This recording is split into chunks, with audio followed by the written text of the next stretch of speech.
ఇతరుల బాధలో కూడా వినోదం వెతికే వారిని సమాజం నిలదీయాల్సిన రోజులు రావాలని ప్రముఖ యాంకర్, సినీ నటి అనసూయ అన్నారు. అందరూ నాకెందుకులే అని పక్కన పెట్టేస్తే ఇలాంటి ఘటనలు రోజురోజుకు పెరిగిపోతాయని ఆమె ఆవేదన వ్యక్తం చేశారు. హోలీ సందర్భంగా నిర్వహించిన ఓ కార్యక్రమానికి ముఖ్య అతిథిగా హాజరైన అనసూయ వేదికపై డాన్స్ చేసి ప్రేక్షకులను అలరించారు. అనంతరం మైక్ తీసుకుని మాట్లాడడం ప్రారంభించగా కొందరు ప్రేక్షకులు ఆంటీ ఆంటీ అంటూ కేకలు పెట్టారు. అయితే ఈ వ్యాఖ్యలను పట్టించుకోకుండా అనసూయ తన ప్రసంగాన్ని కొనసాగించారు. ఈ ఘటనకు సంబంధించిన వీడియో సోషల్ మీడియాలో వైరల్గా మారింది. ఆ వీడియోపై అనేక కామెంట్లు రావడంతో కొందరు వాటిని ఉపయోగించి రీల్స్ కూడా తయారు చేశారు. దీనిపై అనసూయ తీవ్ర అసహనం వ్యక్తం చేశారు. ఇతరుల బాధలో ఆనందం వెతకడం సరైంది కాదని ఆమె అన్నారు. పక్కవారి పట్ల కనీస సానుభూతి, సామాజిక బాధ్యత లేని వారిని సమాజం ప్రశ్నించాల్సిన అవసరం ఉందన్నారు. వయస్సును బట్టి హేళన చేయటం,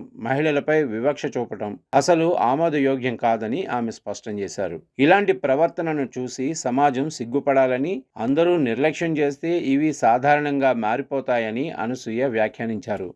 ఇటువంటి విషయాలను పట్టించుకోకపోతే క్రమంగా మానవత్వమే కోల్పోతామని హెచ్చరించారు. తాను ఎప్పుడూ నిజం చెప్పడానికి మొహమాట పడనని అనసూయ పేర్కొన్నారు. తన ప్రయాణం, సాధించిన విజయాలు తనకు గర్వకారణమని చెప్పారు. ఎన్నో విమర్శలు, ఆటుపోట్లను ఎదుర్కొని ఈ స్థాయికి చేరుకున్నానని, తనను విమర్శించడానికి మీరెవరని ట్రోల్స్పై ఆమె ఆగ్రహం వ్యక్తం చేశారు.